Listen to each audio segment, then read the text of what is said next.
সাংসারিক যে বোঝা, ঋণগ্রস্ততা এগুলো থেকে মুক্তি লাভের জন্য সে পরিবারের সদস্যদেরকে হত্যা করবে এবং নিজে আত্মহত্যা করবে। ঋণের বোঝা, মানুষের অপমান, সংসারের অভাব থেকে মুক্তি পেতে স্ত্রী সন্তানকে হত্যা করে নিজে আত্মহত্যার পরিকল্পনা করে ময়মনসিংহের ত্রিশালের আলী হোসেন।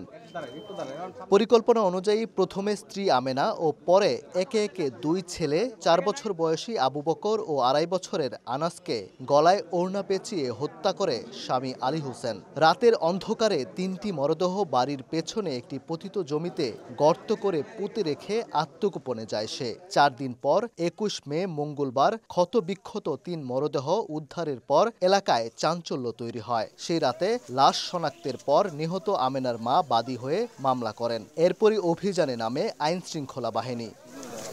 দুপুরে পুলিশ সুপারের কার্যালয়ে সংবাদ সম্মেলনে অতিরিক্ত পুলিশ সুপার জানান, গ্রেফতার এড়াতে কিছু সময় পর পর স্থান বদল করছিল আসামি আলী, তবে শেষ রক্ষা হয়নি তার। মামলার 2 দিনের মাথায় তথ্য প্রযুক্তির সহায়তায় গাজীপুরের শ্রীপুর থেকে আলীকে গ্রেফতার করা হয়।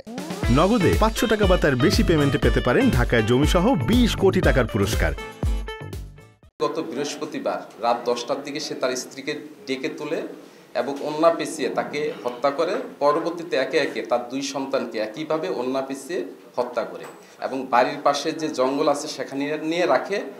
পাশে একটা নরম মাটি ছিল, সেখানে গর্ত করে এই 3টা ডেড বডি সে পুঁতে রাখে। গ্রেফতারকৃত আসামি আলী হোসেন 2012 সালে ধর্ষণ ও শ্বাসরোধে হত্যা মামলায় 5 বছর কারাভোগের পর জামিনে বের হয়।